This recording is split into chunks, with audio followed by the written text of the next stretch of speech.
presiden ini bahkan gak punya rumah, sampai harus kerja sampingan berkebun dan jualan bunga. Dan masa mudanya ternyata pernah menjadi Robin Hood di dunia asli.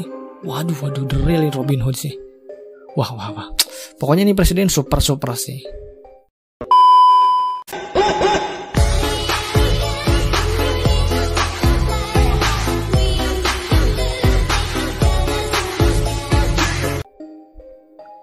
Presiden, apa sih yang pertama kali kalian terpikir dari kata presiden?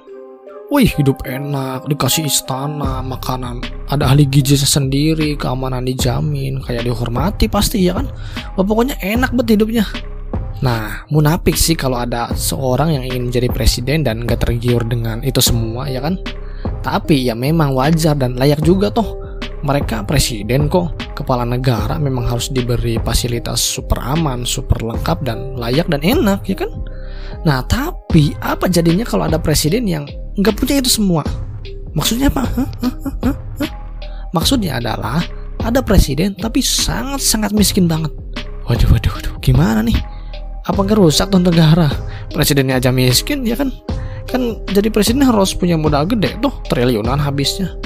Itu kan kalau di negara. Diam.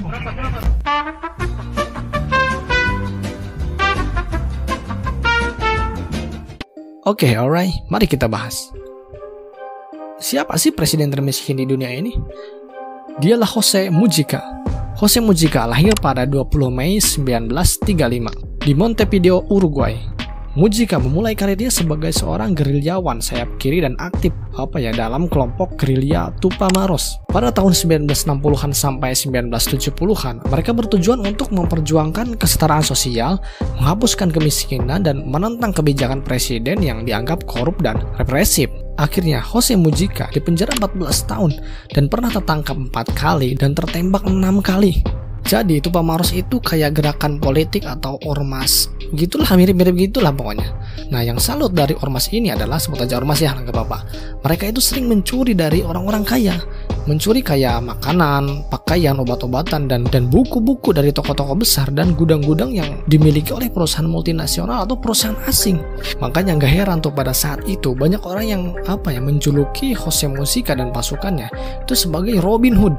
FYI ini for your information, karena pada era itu, tepatnya tahun 1970-an sampai 1980-an itu Uruguay mengalami situasi sosial dan politik yang sangat sulit, ditambah pemerintah yang diktator pada saat itu. Terjadi kesenjangan sosial yang besar antara kaum kaya dan miskin, terdapat kelas oligarki yang menguasai perekonomian dan politik Uruguay, sementara rakyatnya hidup dalam kemiskinan dan sulit untuk mendapatkan hak-hak dasar seperti pendidikan, kesehatan, dan perumahan yang layak. Makanya tuh, walau Tupamaros merampas harta dari orang-orang kaya dengan kadang kekerasan, tapi nyatanya banyak rakyat yang mengagungkan pasukan Tupamaros. Sempat tuh Jose Mujica pernah dikurung di sel isolasi selama 2 tahun, dan hasilnya dia sempat depresi dan halusinasi.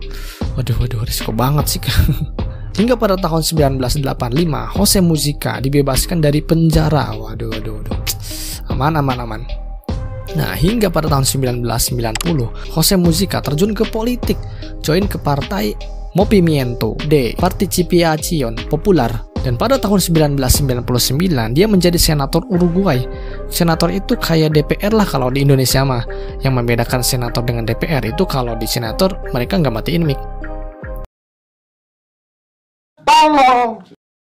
Karena popularitas partainya naik dan dia terus naik, akhirnya Jose Mujica pernah jadi Menteri Pertahanan, Pertanian, dan Perikanan di tahun 2005 sampai 2008. Puncaknya pada tahun 2009, tepatnya bulan Oktober, Jose Mujica memenangkan pemilu presiden dan sah menjadi presiden ke-40 Uruguay dalam masa periode 2010 sampai 2015.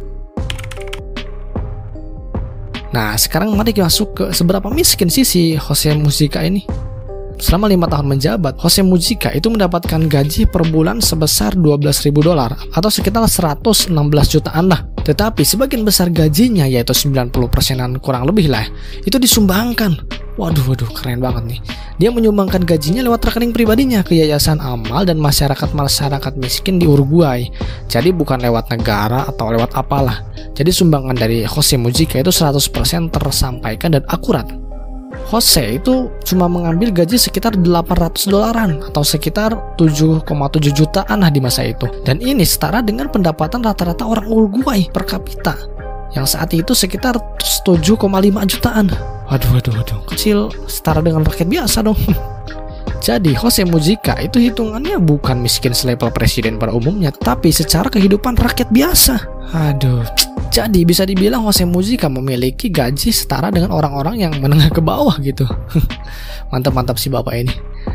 Bukan hanya itu aja nih, dia juga pernah menolak tinggal di istana presiden, memilih tinggal di rumah pertanian sederhana yang banyak rumput liar bersama istrinya. Dan tahu apalagi yang membuat saya heran? Rumah yang dia tinggali selain terlihat kumuh dan sangat sederhana, sebenarnya itu bukan rumahnya, tetapi rumah istrinya. Waduh, pemimpin luar biasa banget.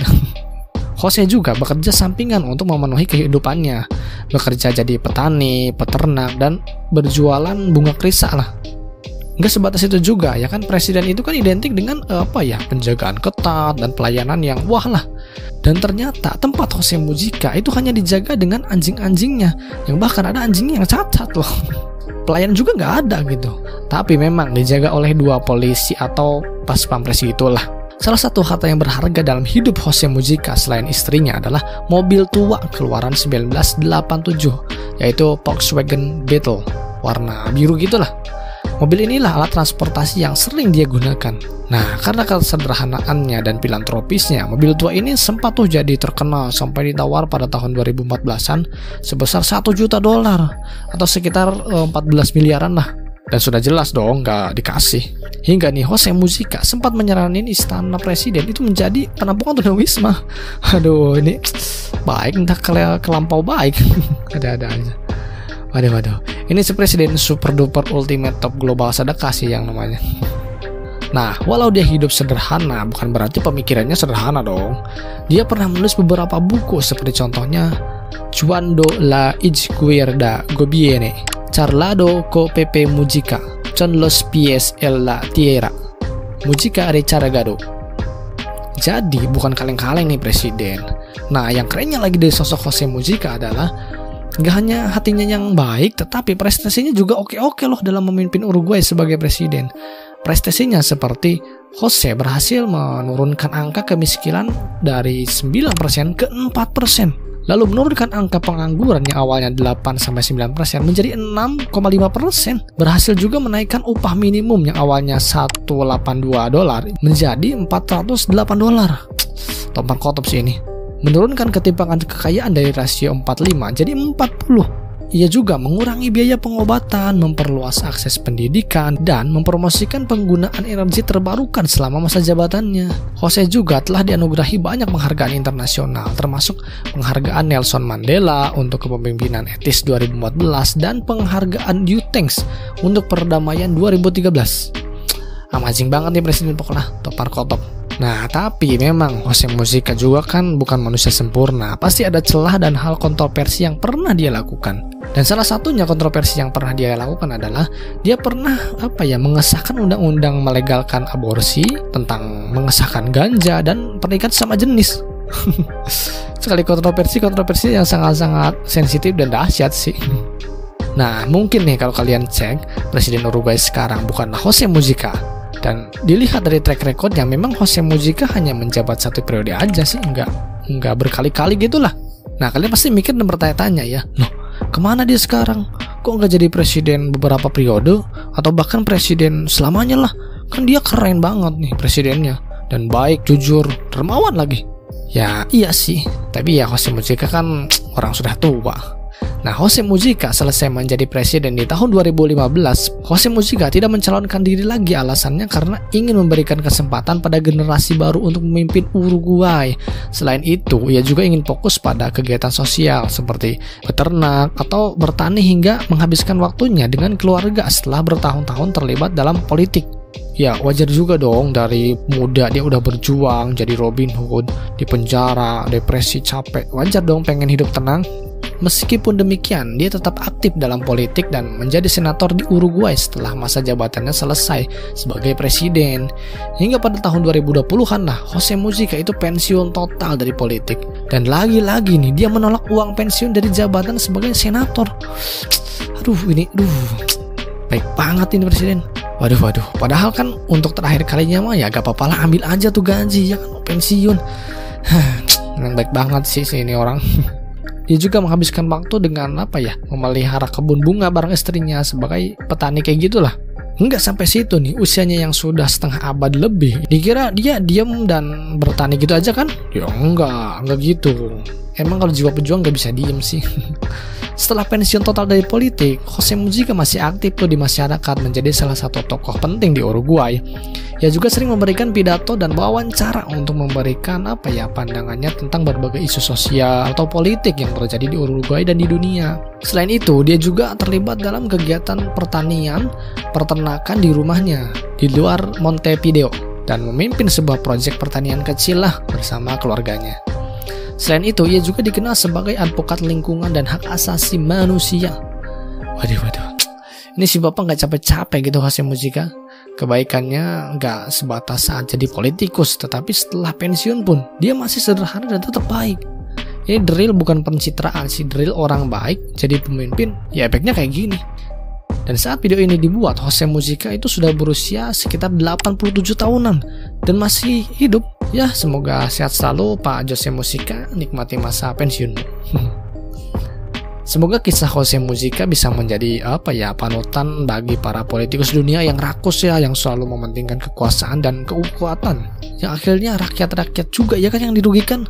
Terutama di Indonesia nih, semoga Jose Mujica bisa menginspirasi para politikus dan pemuda di Indonesia, khususnya politikus muda, supaya korupsi nggak merajalela gitu, anak pejabat dan aparat nggak sosokan juga ya kan.